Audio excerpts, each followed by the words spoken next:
बेशर्मी क्या होती है, पाकिस्तान क्रिकेट बोर्ड का अध्यक्ष मोहसिन नकवी इसका परफेक्ट उदाहरण है, जो भारत की जीती हुई एशिया कप की ट्रॉफी उठा के भाग तो गया, लेकिन अब यही ट्रॉफी उसके गले की हड्डी बन गई है, जो ना निगलते बन रही है और ना उगलते बन रही है।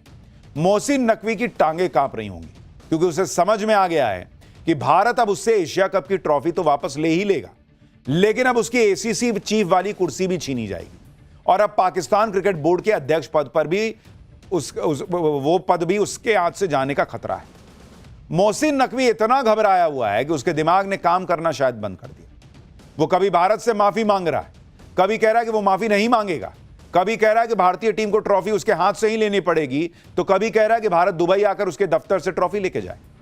दरअसल 48 घंटे में ही मोहसिन नकवी की अकल ठिकाने आ चुकी है। वो समझ चुका है कि उसने भारत की ट्रॉफी चोरी करके कितनी बड़ी मुसीबत मोल ले ली। उसे ट्रॉफी तो लौटानी ही पड़ेगी, ऊपर से इज्जत भी जाएगी सो अलग। भारत ने भी अब तय कर लिया कि मोहसिन नकवी से सिर्फ ट्रॉफी वापस नहीं लेनी, बल्कि जिस कुर्सी पर बैठकर वो खुद को क्रिकेट का बादशाह समझ रहा है, वो कुर्सी भी ले लेनी है इससे। भारत, पाकिस्तान में मोहसिन नकवी के खिलाफ भयंकर मोर्चाबंदी शुरू हो गई है। उससे इस्तीफा मांगा जा रहा है। कैसे उसके काले चिट्ठे खुल गए हैं और कैसे उसे डर सता रहा है कि कहीं दुबई की पुलिस ही उसे पकड़कर जेल में न डाल दे, आज आपको सब दिखाऊंगा। कैसे मोहसिन नकवी ने भारत से माफी मांगी है, यह भी बताऊंगा, लेकिन पहले पाकिस्तान की नई बेइज्जती का ट्रेलर देख लीजिए।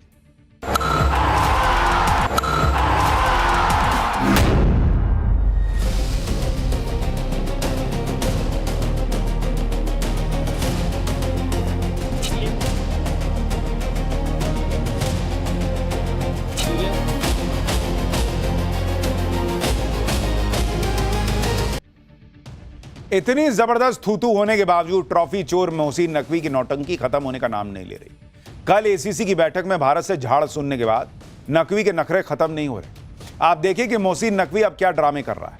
कल एसीसी की बैठक में मोहसिन नकवी ने ट्रॉफी चोरी करने पर भारत से माफी मांगने से इनकार कर दिया था। कह रहा था कि भारतीय टीम को अगर ट्रॉफी लेनी है तो उसी के हाथ से लेनी होगी, लेकिन आज खबर आई कि मोहसिन नकवी ने बीसीसीआई से माफी मांग ली है।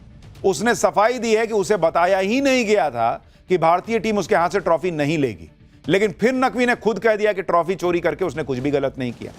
नकवी ने कहा कि उसने बीसीसीआई से माफी नहीं मांगी है और ना ही कभी मांगेगा। नकवी ने कहा कि अगर ट्रॉफी वापस चाहिए तो सूर्य कुमार यादव दुबई के एसीसी हेडक्वार्टर में उसके दफ्तर आकर ट्रॉफी ले जाए। यानी मोहसिन नकवी के दिमाग में केमिकल लोचा हो गया है। कभी माफी मांग रहा है, कभी कह रहा नहीं मांगूंगा, कभी कह रहा ट्रॉफी दूंगा, कभी कह रहा कि आके ले जाओ। मोहसिन नकवी समझ चुका है कि ट्रॉफी तो उसे लौटानी पड़ेगी, इसलिए अब वो अपनी इज्जत बचाने के रास्ते खोज रहा है। पूरा पाकिस्तान भी अगर भारत के पैरों में गिरकर गिड़गिड़ाए, फिर भी मोहसिन नकवी की ख्वाहिश पूरी नहीं होगी। यह मोहसिन नकवी भी जानता है और पूरा पाकिस्तान भी। पाकिस्तानियों की हालत इसलिए खराब हो रही है क्योंकि उन्हें पता है कि मोहसिन नकवी ने सिर्फ ट्रॉफी नहीं चुराई, बल्कि पूरे पाकिस्तान की इज्जत नीलाम कर दी, और अब भारत उसे बख्शने के मूड में नहीं। कल एसीसी की बैठक का बहिष्कार करने की धमकी देकर भारत ने अपने तेवर दिखा दिए थे। बीसीसीआई ने बैठक में कह दिया था कि मोहसिन नकवी जल्द से जल्द एसीसी को ट्रॉफी लौटाए, वरना अंजाम बहुत बुरा होगा। और यह सिर्फ धमकी नहीं है, भारत एसीसी में मोहसिन नकवी के खिलाफ महाभियोग लाने पर विचार कर रहा है।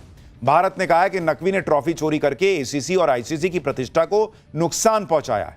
नवंबर में आईसीसी की आम बैठक होनी है, जिसमें भारत मोहसिन नकवी को एसीसी के अध्यक्ष पद से हटाने की भी मांग करेगा। खबर तो यह भी है कि मोहसिन नकवी ने भारत से डरकर ट्रॉफी पर कब्जा छोड़ भी दिया है। वो दुबई में एसीसी दफ्तर में ट्रॉफी छोड़कर पाकिस्तान भाग गया है। सोशल मीडिया पर एशिया कप ट्रॉफी की यह तस्वीर वायरल हो रही है। दावा किया जा रहा है कि मोहसिन नकवी ने चुराई हुई ट्रॉफी यूएई क्रिकेट बोर्ड को हैंडओवर कर दी है और अब ट्रॉफी दुबई में एसीसी के रीजनल ऑफिस में रखी हुई है। बताया जा रहा है कि अब अगले कुछ दिनों में ट्रॉफी भारत आ सकती है। हालांकि बीसीसीआई या एसीसी की तरफ से इस खबर की पुष्टि अभी नहीं की गई है, लेकिन पाकिस्तानी कह रहे हैं कि भारत तो ट्रॉफी लेकर ही मानेगा। मोहसिन नकवी ने पूरे पाकिस्तान की नाक कटवा दी, ये खुद पाकिस्तानी कह रहे हैं। इधर भारत मोहसिन नकवी को ठोकने का इंतजाम कर रहा है, उधर पाकिस्तान में मोहसिन नकवी की फजीहत हो रखी है। शोएब अख्तर ने तो मोहसिन नकवी समेत पूरी पाकिस्तान क्रिकेट बोर्ड को ही हेडलेस चिकन बता दिया। हेडलेस चिकन का मतलब होता है ऐसा व्यक्ति जिसके पास दिमाग ना हो। शोएब अख्तर ने कहा कि मोहसिन नकवी को क्रिकेट के बारे में कुछ पता ही नहीं है, वो अपने सलाहकारों के दिमाग से पीसीबी चला रहा है। मोहसिन नकवी ने डिविजनल और डिपार्टमेंटल क्रिकेट को ही खत्म कर दिया। मोहसिन नकवी की सोच यह है कि सारा कंट्रोल सिर्फ मेरा होगा, किसी के साथ सत्ता बांटनी ही नहीं। अब सोशल मीडिया पर पूर्व पाकिस्तानी क्रिकेटर शाहिद अफरीदी का एक बयान भी वायरल हो रहा है, जिसमें वो मोहसिन नकवी को निकम्मा और नालायक भी बता रहे हैं। सुनिए। यानी पाकिस्तान में ही लोग जानते हैं कि मोहसिन नकवी का एक ही टैलेंट है, उनका एक ही चीज उनके पक्ष में है, और वो ये कि वो मुनीर के साले हैं। मुनीर उनका जीजा है, वरना वो इस लायक नहीं कि वो पीसीबी के चेयरमैन बनते। भारत की ट्रॉफी चोरी करके मोहसिन नकवी ने भारत से पंगा लिया, जिसकी सजा तो उसे मिलेगी, लेकिन सोशल मीडिया पर लोग लगातार मोहसिन नकवी को सजा दे रहे हैं। मीम्स वायरल हो रहे हैं जिन्हें देखकर हंसी रोकना मुश्किल हो रहा है। ये लेटेस्ट मीम देखिए, इसमें भिखारी बना मोहसिन गधे पर बैठा है। जैसे ही सूर्य कुमार यादव ट्रॉफी उठाते हैं, वो ट्रॉफी छीन के भाग जाता है।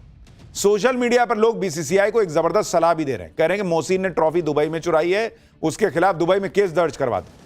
अगर बीसीसीआई ने यह सलाह मान ली तो मोहसिन नकवी को लेने के देने पड़ जाएंगे, क्योंकि आप देखिए कि दुबई में चोरी के जुर्म में मोहसिन को 1.5 साल जेल की सजा हो सकती है। ट्रॉफी गबन करने के आरोप में 3 से 5 साल तक की सजा हो सकती है। धोखाधड़ी के आरोप में 7 साल की जेल हो सकती है। लेकिन यह दूर की बात है, यह सिर्फ सोशल मीडिया पर चल रहा है। पर अब तो मोहसिन नकवी भी सोच रहा होगा कि भगवान ही मालिक है उसका।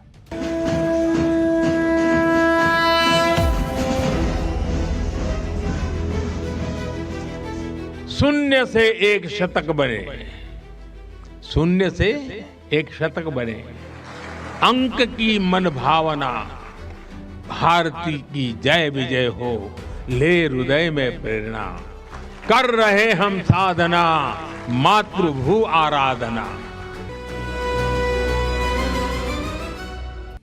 पिछले साल लोकसभा चुनाव के बाद ऐसी खबरें खूब उड़ी कि बीजेपी और आरएसएस के बीच बहुत तनाव है।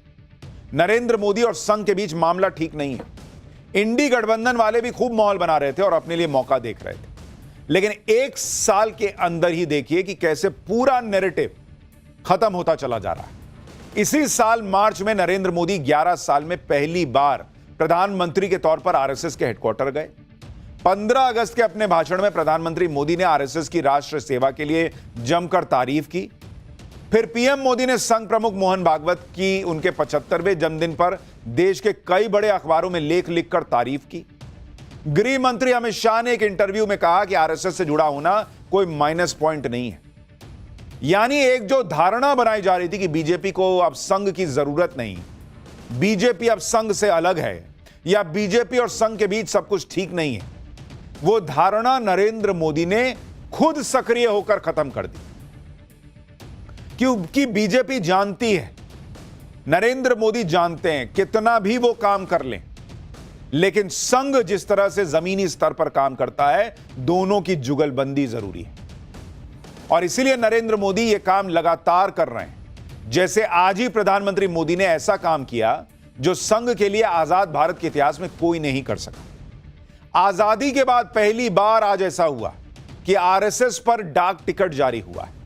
आजादी के बाद पहली बार ऐसा हुआ कि भारत की किसी करेंसी पर भारत माता और संघ के स्वयंसेवक दिखे। आरएसएस के 100 साल पूरे होने पर प्रधानमंत्री मोदी ने संघ पर विशेष डाक टिकट और 100 रुपए का खास सिक्का जारी किया। मतलब संघ के लिए आज पीएम मोदी ने फ्रंट फुट पर खुद बैटिंग की।